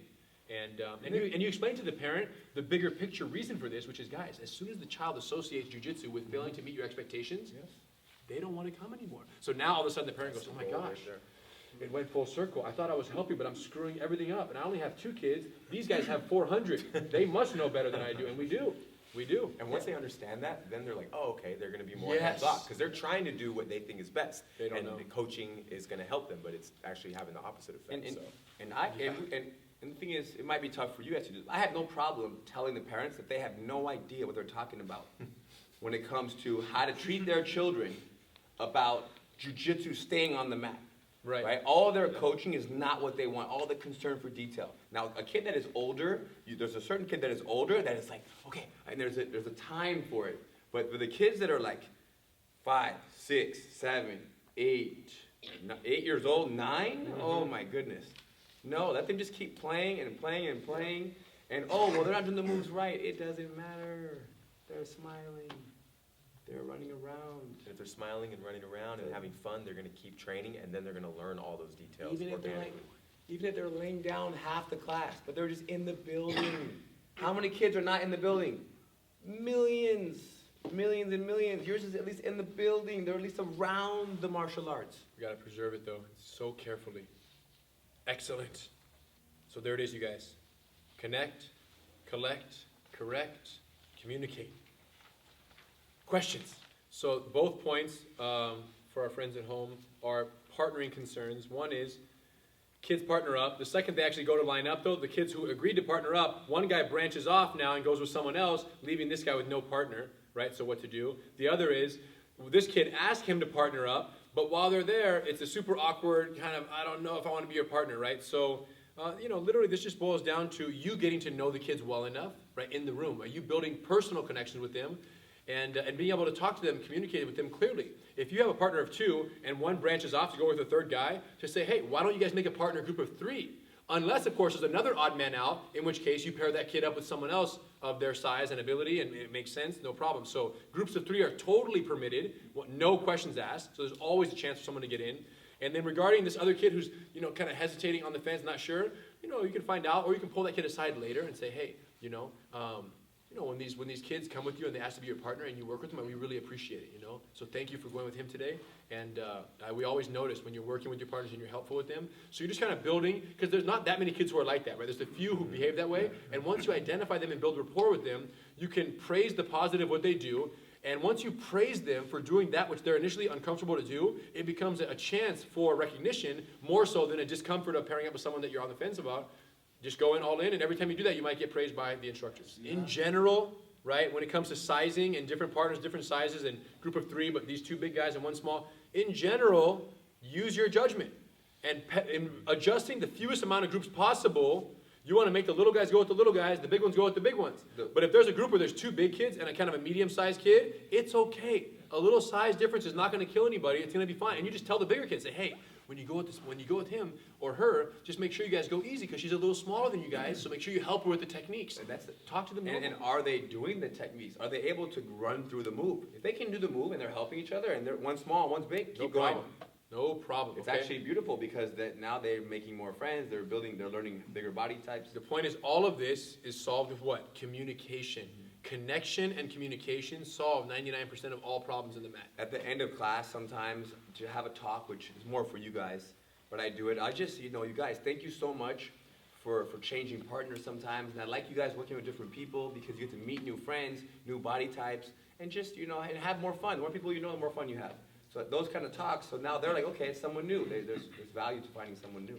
Excellent. Any other questions? Great question. So if there's everyone pairs up in 60 kids and there's one floater who does not have a group, should the assistant instructor actually be their partner? Maybe for one slice to make sure that they're functional with the technique, right? You can sit with them, get to know them, make a connection, use it as a chance to connect. But the second that they're functional, you go to a pre-existing group of two. Let's say it's a little girl and you're her partner. And there's another group of a couple girls over there that you know would be very welcoming because you already have the connections with those. And you say, hey, Brooke, can Lisa join your guys' group? She did really awesome. She knows the technique really well. So Lisa, go with Brooke, and I'm going to go over here with Kelsey. And then after you go with Kelsey one time, now they have a group of two. Okay, now you guys rotate within yourselves right here. You said for one slice. You meant for just one rep. Like a Do it one repetition, time. right? Yes, one rep. That's right. Got That's it. right. You That's right. don't No. For the first slice, do the move once or twice, and then go find a group to contribute them to, and make a group of three out of them. And Group of three solve the world. Don't even wait. Like if you see that there's one kid that's kind of standing there and everyone's getting their group, go right up to the kid and do the move with them. It's not like you're going to find a straggler in that time.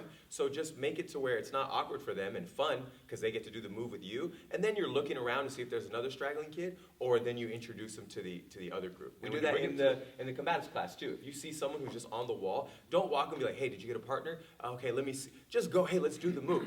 And then as you do it, then you adopt them to the group of And three. then you hand them off. You say, hand them off to the. You say, can you go with him, and I'll go with you one time. Yeah. And then now you guys are looking, we'll go one That's time. important. So And then at the end of that, hey, you guys, I'm going to go, but now can you guys all work together now? Yes. So when you bring someone new into a group, don't just say, here she is, incorporate her. You say, okay, you're going to go with Zach one time, and I'll go with him right here. And then she had a chance to interact with someone in the group, and Well, then you're showing them how to do it. yes, How to incorporate Boom, the boom, third boom, boom. person. Yes, don't just bring it and disappear. Actually, teach them how to work as a group of three. Questions?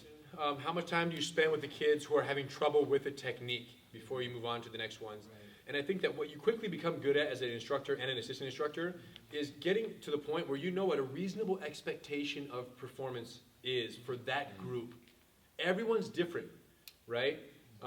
Age appropriate expectation. Age appropriate. The same way reasonable force against the bad guy, there's reasonable expectation against great little kids who are trying to do a technique. It's all based on their circumstance and their situation. And it might be for kids and little champs that the reasonable expectation is just cross your legs and hold on to each other's head for 10 seconds. Instead of hold this arm or swim on this side or do this. The drill might consist of more things, but you know for this group, hey, just hold his head and don't let go. You see what I'm saying? If they can't do more than what you're asking, don't ask more than what they're doing. Yeah, so I guess you could say if you tell them and try to fix them 2 times, And they're not doing right, it. and they're not doing it, it's great. If you a third time, They're a not fourth ready time for is it. too and that- much. Clearly, they're not ready. And- So stop trying. It's like you're speaking to. Their Their cup is full. The cup is full. We're just crossing their legs and holding on for dear life on the person's neck. So recognize that, and you'll just get good over time and say, okay, you don't want to have to ask. If you ask once, so ask twice. It's like, and they don't get it, stop asking. You have kids. You know. kids. And Yes. you can fix it. You can go cross the legs for them. You don't say, no, listen, cross your legs. They don't Perfect know. Just grab the adjustments. legs, cross it. All right, hold his head. Good. Do a countdown. Maybe it's about to fall apart. Hold their hands so they're stuck and they can't let go. All right, good. You made it. Now switch. Just enough, switch, go. Minimal, reasonable Make it look like expectation for the jujitsu. student. With regards to special needs children in the group classes, we love the environment that we've created, and we love knowing that it can support, children of special needs to learn in a group environment. It's very healthy for many of them. It's actually exactly what they need, and we teach in a way that is very welcoming to them. The challenge is that, and in many cases it's worked perfectly, whether it was autism or anything else, but in other cases, for whatever reason, it just doesn't work in a group environment, right? So they don't function effectively in a group environment. Either they get distracted too easily, or they're distracting someone too easily, or they just have trouble understanding the structure that exists. And when it gets to a point that one child requires 100% one-on-one attention throughout the entire class, that's when you know that chances are they'd be better off in private classes. And typically you'll see that in, a week or two, you'll know. You'll know. It doesn't come out in the 14th month, right? It's something that you notice right away, whether the parent tells you or not. But then you start to say, wow, they're really having trouble interacting with the group and with their partner, and they don't seem like they're going to have an easy time functioning here and benefit from the class the way we would want them to. So the head instructors will notice it as well. Your assistants will notice it as well, and it'll be something that's there. And you try the best you can to work with them and get them functioning. But if it's unsafe or not effective training for the partner, because that's what it boils down to. When a child has trouble functioning in the class, it's not just them who's not benefiting. It's actually their partner who can't practice safely and constructively. And the parents of the other child are saying, hey, my child's not doing the move, and it's not because their child doesn't want to, it's because they don't have a functioning partnership to work in. So at that point is when you say, okay, you speak to the parents of the child, and you say, hey, we think private classes might be better, so we'd like to give it a shot. Are you open to that? And just to see how it goes. And maybe after a few months of private classes, we can reintroduce them and see how they're doing. So it just becomes a more gradual introduction. We've had great success with private classes for months, eventually sometimes years, and then we reintroduce, and they're perfectly functional in the group environment. It's just they need a little more personal attention to learn how the group functions before they're trusted to be in that group, essentially on their own, and be functional there. Excellent. You guys, congratulations on completing the first C4 Bullyproof certification. Give yourselves a hand, you guys. Thank you very much for your time.